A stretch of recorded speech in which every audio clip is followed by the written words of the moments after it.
Nobody saw them coming. That is the part that changes everything. Iran had spent decades and billions of dollars building one of the most layered air defense networks in the entire Middle East, and within hours of February 28, 2026 that network was gone. Not damaged. Not degraded. Gone. And the aircraft that did it never once appeared on a single Iranian radar screen. That is not a headline. That is a fundamental shift in how modern warfare works and what it means for every country on Earth that thinks a missile battery and a radar tower can protect them from what the United States military has quietly been building for 30 years. Operation Epic Fury began at 1:15 in the morning on February 28, 2026.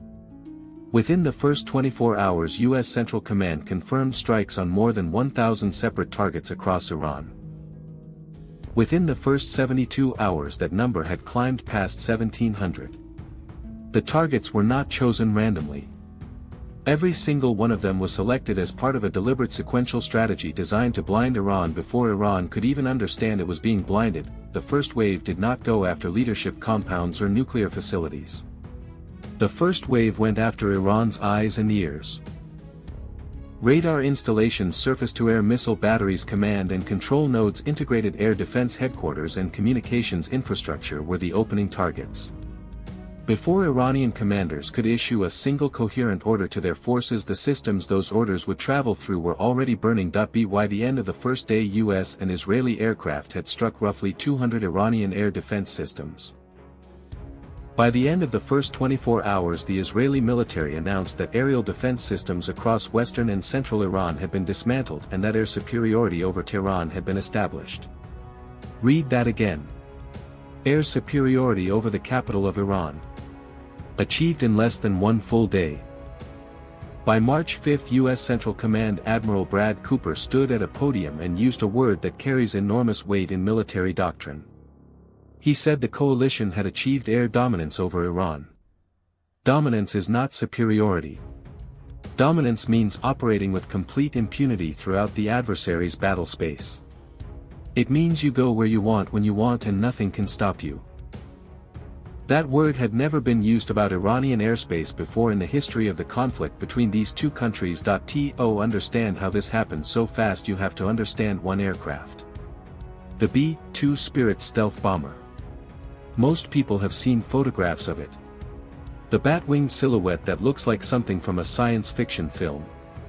But the photographs do not capture what makes it genuinely unlike anything else that has ever flown. The B-2 is not fast. It does not need to be. It is not agile. It does not need to be. What the B-2 does is something no other aircraft on Earth can do at scale. It makes itself effectively invisible to radar while carrying enough firepower to level a city block with precision down to a few meters. The aircraft combines reduced infrared signatures, acoustic signatures, electromagnetic signatures, visual signatures and radar cross-section all at once. Iranian radar operators were not seeing a faint blip and struggling to track it. They were seeing nothing at all. Every B-2 that flew over Iran during Operation Epic Fury took off from Whiteman Air Force Base in Missouri.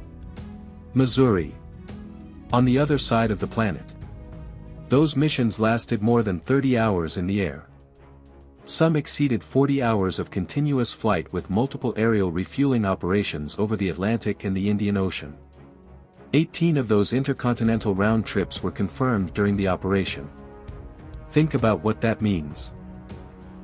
The most devastating air campaign Iran has ever experienced was being run from American soil, and Iranian air defenses never got a clear shot at a single one of those aircraft.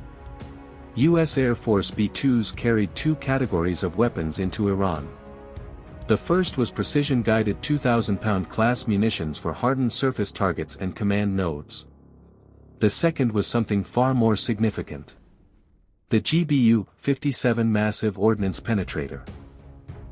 A 30,000-pound bunker-busting bomb specifically engineered to punch through tens of meters of reinforced concrete before detonating. The kind of bomb designed for one purpose only. Underground nuclear and missile facilities. Facilities that Iran had spent years and enormous resources burying deep enough that they believed no conventional weapon could reach them. The B-2 reached them. Before this war began, Iran's air defense network was considered one of the most formidable in the region. It was not a simple system. It was an integrated layered architecture built over decades with Russian technology at its core. The centerpiece was the S-300 surface-to-air missile system. Russia delivered S-300 PMU-2 batteries to Iran following years of diplomatic back and forth, and Iran had integrated them into a broader network that included domestically produced systems like the Bavar 373, which Tehran had marketed as a comparable alternative to the Russian S-400. The network also included shorter-range systems for lower-altitude threats, point defense batteries around critical facilities, and radar installations spread across the country's 31 provinces. On paper, this represented a genuine deterrent. The S-300 system has a maximum engagement range of around 200 kilometers and can simultaneously track and engage multiple targets. Iran's military leadership had publicly stated on multiple occasions that their integrated air defense network was capable of confronting any adversary. State media regularly broadcast footage of exercises and system activations as a signal of readiness. None of it mattered when the B-2 arrived. The fundamental problem Iran faced is one that cannot be solved by buying more radar towers or more missile batteries. Radar works by sending out electromagnetic signals and detecting their return. Stealth technology works by shaping an aircraft and coating it with materials that absorb and scatter those signals before they can return to the radar receiver. The B-2 has a radar cross-section roughly equivalent to a large metal bird. A system designed to detect aircraft looking for something the size of a bomber found nothing because what was approaching did not reflect enough signal to register as a threat. By the time Iranian operators understood they were under attack, the systems they would have used to respond had already been hit. The B-2 did not operate alone. That is a critical point that gets lost in the focus on the stealth bomber itself. What made the opening phase of Operation Epic Fury so devastatingly effective was the integration of multiple systems into what military planners call a kill chain, where each element enables the next. Before the B-2s arrived, electronic warfare aircraft were already at work. EA-18G Growler jets equipped with jamming pods and anti-radiation missiles were suppressing Iranian radar emissions and blinding communications systems. These aircraft did not need to fly over Iran to be effective. They operated at standoff distances using electronic signals to create confusion and interference across Iranian military frequencies. Iranian radar operators were not just failing to see stealth aircraft. They were operating in a degraded electromagnetic environment that made it harder to distinguish genuine threats from electronic noise. At the same time, Tomahawk cruise missiles launched from U.S. Navy ships in the region were following pre-programmed routes to specific targets. The Tomahawk is not a new weapon, but its precision at range is extraordinary. A missile that can fly 1,000 miles at low altitude following terrain contours and hit a specific window of a specific building does not require air superiority to be effective. It just requires coordinates and time. Hundreds of Tomahawks were in the air during the opening hours of the operation, striking targets that had been identified and planned well before February 28. RC-135 reconnaissance aircraft were gathering real-time intelligence throughout the opening phase. MQ-9 Reaper drones were providing persistent surveillance over target areas. And F-22 Raptor fighters were operating in an air superiority role, ensuring that the small number of Iranian aircraft that did attempt to respond never got close enough to matter. One of the most telling data points of the entire first phase came from the IDF on March 5. Israeli aircraft had struck hundreds of missile launch sites and rendered more than 300 ballistic missile launchers inoperable since the operation began. 300 launchers. Each one representing an Iranian strategic investment in deterrence. All of them gone within the first week. There is a moment in this conflict that tells you everything you need to know about how completely Iran's air defense situation had collapsed by the third week of the war. US B-52 Stratofortress bombers began flying openly over Iranian territory. The B-52 is the opposite of the B-2 in almost every meaningful way. It is massive. It is slow. It has been in service since the Cold War era. It has no meaningful stealth characteristics whatsoever. It is exactly the kind of aircraft that a functioning integrated air defense network would track from hundreds of miles away and engage before it got anywhere near a target. The B-52 flying over a country with working air defenses is not a viable military option.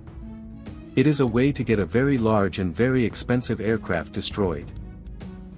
When Chairman of the Joint Chiefs of Staff General Dan Kane confirmed in a briefing that B-52 missions over Iran had begun given the increase in air superiority, military analysts immediately understood what that meant. Iran had no remaining ability to threaten non-stealth aircraft operating at altitude over large portions of its territory. The psychological dimension was equally significant. Military analyst Rebecca Grant described it plainly. B-52s flying in Iran's airspace shows America's complete air dominance. The aircraft that Iran had spent decades preparing to deter was now flying overhead unchallenged. Trump addressed the nation and said Iran's air defenses had been annihilated. The word was inflammatory, but the underlying military reality it described was essentially accurate. Iranian ballistic missile launches against U.S. targets in the region had dropped by 90% compared to the opening days of the conflict. Drone operations had fallen by 83%. The massive sustained barrages that Iran had unleashed in the first days of the war had become a trickle. Not because Iran had chosen to stop. Because the infrastructure required to coordinate and execute those attacks at scale had been systematically destroyed. None of this means Iran was helpless. That distinction matters because it explains both the scale of American military achievement and the reason this conflict lasted 5 weeks rather than 5 days. Iran retained significant missile stocks even after the initial strikes. It retained operational Shahid series drone manufacturing capability. And most critically, it retained control of the Strait of Hormuz, which proved to be a more powerful strategic weapon than any missile battery it possessed. Closing the strait did not require air defenses or command and control infrastructure. It required political will and the physical presence of Iranian naval and coastal forces at a geographic choke point. Iran also demonstrated a systematic understanding of where American air power was most vulnerable that surprised some analysts. By late March, a pattern had emerged in Iranian targeting that defense researchers described as deliberate doctrine rather than opportunism. Iranian strikes were zeroing in on 3 specific functional categories: radar and communications infrastructure at U.S. bases across the Gulf, aerial refueling tankers that extend the reach and endurance of U.S. aircraft, and airborne warning and control aircraft that serve as the eyes and management systems of complex air operations. A damaged E-3 Sentry AWACS aircraft at Prince Sultan Air Base in Saudi Arabia became one of the most discussed pieces of evidence for this pattern. The E-3 fleet was already stretched thin before the conflict began, with a mission-capable rate below 60%. Losing even one of these aircraft to a confirmed strike was significant. The Center for a New American Security noted that with roughly 2/3 of the available E-3 fleet committed to the theater, the remaining slack for operational flexibility was essentially gone. Iran had identified a specific vulnerability in the American operational architecture and was targeting it with precision even as its own military capabilities were being systematically reduced. By late March, Iranian missile and drone launches had dropped more than 90% from their peak. But the attacks that continued were more targeted and more strategically sophisticated than the mass barrages of the opening days. A smaller and weakened force had shifted from quantity to precision in its choice of targets, the most contested question of the entire campaign and the one with the longest implications for Middle East security is what actually happened to Iran's nuclear and underground military infrastructure. The U.S. deployed the GBU-57 massive ordnance penetrator specifically to address this problem. At 30,000 pounds, it is the largest conventional bomb in the American arsenal. It was designed for one purpose: to destroy facilities buried so deep underground that no previous weapon could reach them. For Dow, the deeply buried uranium enrichment facility carved into a mountain near Qom was the primary target. Natanz, with its underground centrifuge halls, was another. Isfahan, where nuclear research facilities operate, was a third. B-2 bombers carried MOP bombs to these sites. CENTCOM confirmed the strikes. The physical reality of what happened underground is less certain. A preliminary assessment from the Defense Intelligence Agency described as a low-confidence report suggested that Iran had moved significant quantities of enriched uranium before the strikes took place and that the underground facilities had not fully collapsed. The Trump administration characterized the leak of this report as politically motivated. Independent verification of what actually happened inside those buried facilities remains impossible. What is documented is that Trump stated on April 8 that there will be no enrichment of uranium and that the United States will work with Iran to remove all deeply buried nuclear material. The specific reference to deeply buried material and the mention of B-2 bombers in the same statement was a direct acknowledgement that underground facilities remained a central concern even after weeks of strikes. Unconfirmed reports cited by researchers at the EA-18G Conflict Monitoring Organization suggested that Mossad operatives and Israeli special forces may have entered Iranian territory and operated at nuclear facilities during the conflict. If accurate, that would represent an intelligence and operational achievement of extraordinary scale. It remains unverified. Every number in this analysis represents something that happened to real infrastructure in a real country with a real civilian population living near it. The human rights activists' news agency reported that at least 133 civilians were killed in Iran in the early days of the strikes. A girls' school in southern Iran was struck in the opening phase of the operation with devastating results. The B-1 bridge between Tehran and Karaj, described as the highest bridge in the Middle East, was struck on April 2 while Iranian families had gathered in the parks below to celebrate a national holiday. 8 people were killed and 95 were wounded when the bridge collapsed. Trump posted about that strike on social media in terms that international legal experts called deeply troubling. Secretary of Defense Pete Hegseth boasted publicly about death and destruction from the sky all day long. These statements generated international criticism and renewed debate about where the line falls between legitimate military targeting and conduct that endangers civilian life under international humanitarian law. Iran's Pasteur Institute, a century-old medical research center, sustained major damage. Airports across Iran were struck. Tehran's Mehrabad airport saw multiple aircraft destroyed. Civilian infrastructure that was not clearly military in nature was hit. Egypt called some of the targeting premeditated and disproportionate. Legal experts in multiple countries called for independent accountability investigations. The war cost lives on multiple sides. 3 U.S. service members were killed in the opening days. Iranian military deaths included some of the most senior figures in the country's security architecture.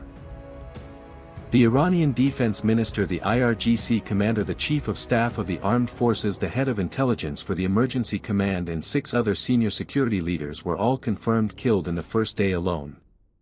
Iran declared 40 days of national mourning.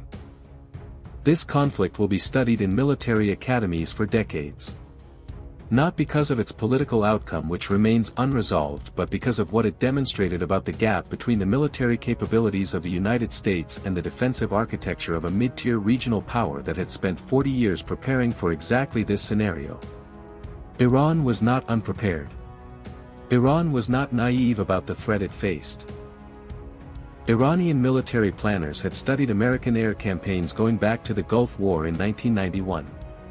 They had invested in depth. They had dispersed their assets. They had buried their most critical facilities underground.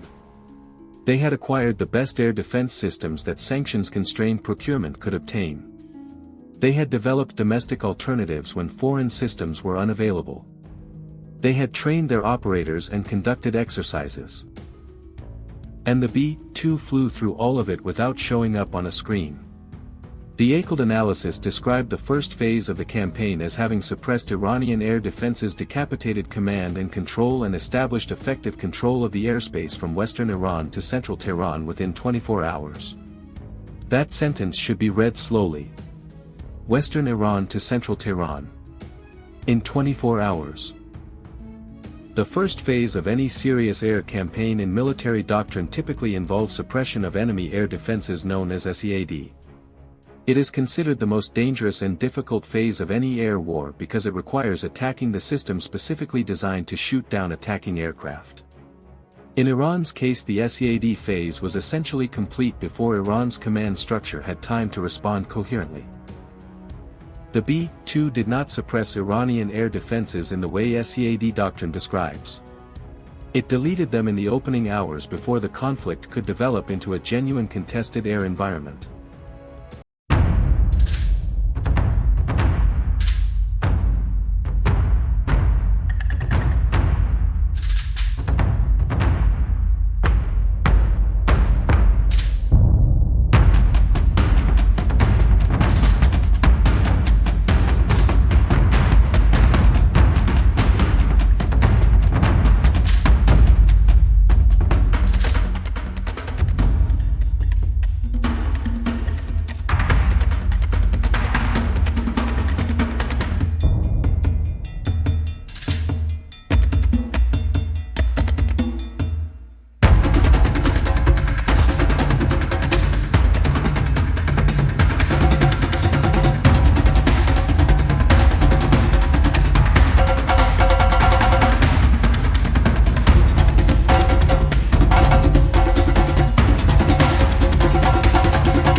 The two-week ceasefire announced on April 7, 2026 paused the military campaign but did not answer the strategic questions that campaign raised. Iran's air defense network as it existed before February 28 is gone. Rebuilding it under sanctions with the surveillance it will face going forward is a generational challenge, not a matter of months. The nuclear facilities that were struck may or may not have been set back in any meaningful way. That uncertainty is itself a form of strategic ambiguity that both sides will manage for years. What Operation Epic Fury demonstrated to the world is that the invisible power in the title of this analysis is not metaphorical. Aircraft that cannot be seen carrying bombs that can reach any depth, taking off from a continent away and arriving over defended airspace without a single warning ping on a radar screen. That capability is real. It was used. And its effects were felt within hours of the first mission launching. The Islamabad negotiations that began on April 10 are happening in the shadow of that demonstration. Every Iranian official sitting across the table from an American counterpart knows what the B-2 proved over their country's airspace. Every regional leader watching those talks knows it too. The invisible hand reached in and removed what Iran had spent decades building in less time than it takes to drive across a major city.